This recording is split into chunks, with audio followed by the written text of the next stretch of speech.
بسم الله والصلاة والسلام على رسول الله. ازيكم حبايبي يا احلى متابعين؟ عاملين ايه؟ يا رب تكونوا بخير. معلش انا اتأخرت واتأخر كتير، فالظروف كده كانت ملخبطة معايا شوية، بس يعني الحمد لله عدت. بس قبل ما ابدأ القناة، مش اللي اول مرة يشوفني، دي قناة مطبخ وردة ورشا. اتمنى تنوروني وتشرفوني وتكتبوا لي في التعليقات. ربنا يفرحكم ان شاء الله وينجحكم في قنواتكم. انا طبعا بتاخر، بس غصب جد والله، غصب عني، فالله المستعان. النهارده عملت حاجه جميله كده، بسبوسه، بس بطريقه كويسه جدا هتعجبكم ان شاء الله. تيجي كده نسمي الله ونوريكم المقادير بنعملها ازاي. اول حاجه احنا عملنا الشربات، كوبايتين سكر وكوبايتين ميه. تمام كده للمبتدئين، انا عارفه ان في ناس شاطره، بس انا عامله دي للمبتدئين. القناه بتاعتي دي يا جماعه مش عاملاها على فكره ان انا اتظاهر ان انا طبخه ايه او مش عامله ايه، لا، انا فعلا القناه دي عاملاها مصدر رزق ليا ولولادي، فربنا ينجحني يا رب، انا وكل القنوات الصغيره، اللهم امين.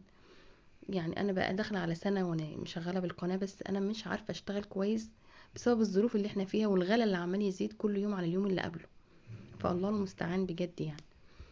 جبنا كده طبق نضيف، وواخدين البيضتين حرارة الغرفة زي ما انتوا عارفين، مش واخداهم من التلاجة على طول، وحطينا ظرف فانيليا بس، ومعلقتين سكر. تمام كده، ونضربهم ضربة كده حلوة قوي بالمضرب شوية لحد ما ندوه البيض في الفانيليا في السكر كده، نخليه داب. تمام كده يا حبايبي. اللهم صل وسلم وبارك على سيدنا محمد وعلى آله وصحبه أجمعين.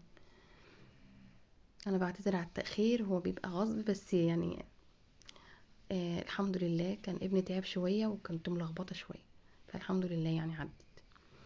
تمام كده، ضربنا البيضتين واخدين حرارة الغرفة وظرف فانيليا ومعلقتين سكر، وقمنا نازلين بكوباية الزيت زي ما انتوا شايفين كده. اللي حابة تعمل نص الكمية تعمل بيضة ونص كوباية زيت ومعلقة سكر. بس يا جماعة انا بعمل، كل واحد بيعمل على قد امكانيات بيته وحياته. تمام كده. وعندي طبق زبادي. انا عايزة اقول لكم حاجة، يعني الزبادي دي انا بعملها في البيت، هوريكم فيديو برضو ليها ان شاء الله قريب، هعرفكم بعملها ازاي. انا كان عندي لبن في الفريزر وكان رايب، بس انا عملته زبادي واستغليته، وما برميش حاجه، وكل حاجه لها وقتها وليها حاجتها. تمام كده. انا بوريكم بس ان ده دقيق، اللي هو اللي بتاع البسبوسه البقسماط. في ناس بيسموه بقسماط، في ناس بيسموه دقيق سميد اللي هو بتاع بتاع البسبوسه. فانا بقى اي حاجه عند العطار تقولوا دقيق سميد او دقيق البسبوسه. تمام كده. حطينا كوبايتين زي ما انتم شايفين، ونزلنا برضو كوبايتين دقيق. برضو بقول يا جماعة، اللي حابة تعمل، اللي شايفة ان الكمية دي كبيرة عليها وعلى اولادها، ممكن تعملها نص الكمية بس. يعني كوباية زيت، قصدي نص كوباية زيت زي ما انتوا قلتوا، بيضة، كيس فانيليا واحد، تمام، معلقة سكر، وتحط بقى من كل حاجة كوباية واحدة بس مش اكتر. تمام كده. احنا حطينا كوبايتين عشان انا عايزة اعمل الكمية دي. تمام. قمنا نازلين بايه؟ معلقة كبيرة بيكنج باودر. بس اللي بيبقى عجيني مش عجين اللي انت تعجني قوي، يعني مش حابه ان انا اعجنها كده زي ما انتوا فاهمين. انا بس بتوه الدنيا كده. تمام. ما تنسوش بس اللايك يا جماعه انا عارفه ان انا اتاخرت ونسيتوني، فاتمنى تنوروني تاني زي زمان زي الاول يعني، وتكتبوا لي في التعليقات اللي كانت بتفرحني. ربنا يفرح قلوبكم يا رب ان شاء الله، ويجي عليكم رمضان وانتوا بخير وما ينقص منا حد ابدا، اللهم امين يا رب، وينعاد علينا واحنا كويسين وبخير يا رب.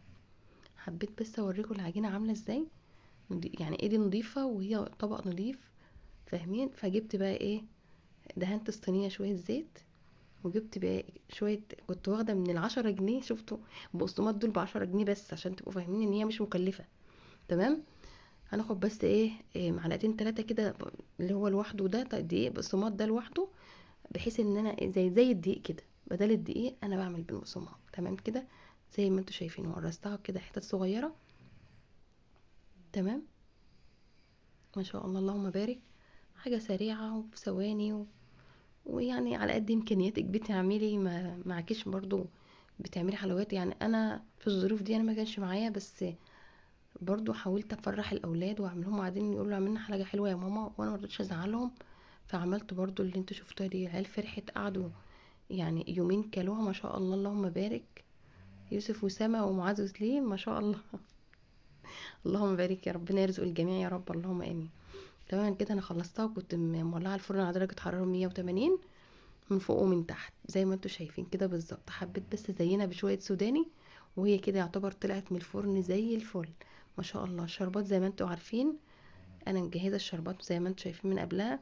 قمت مطلعه سخنت، كان ده سخن وده بارد، زي ما انتوا شايفين كده ما شاء الله اللهم بارك. ايه رايكم؟ اللي مش حابه تحط سوداني ممكن تحط مبشور، تحط زبيب، تحط اي حاجه، بس انا ما بحبش. هي كده تمام. استنانا في فيديو جديد والسلام عليكم.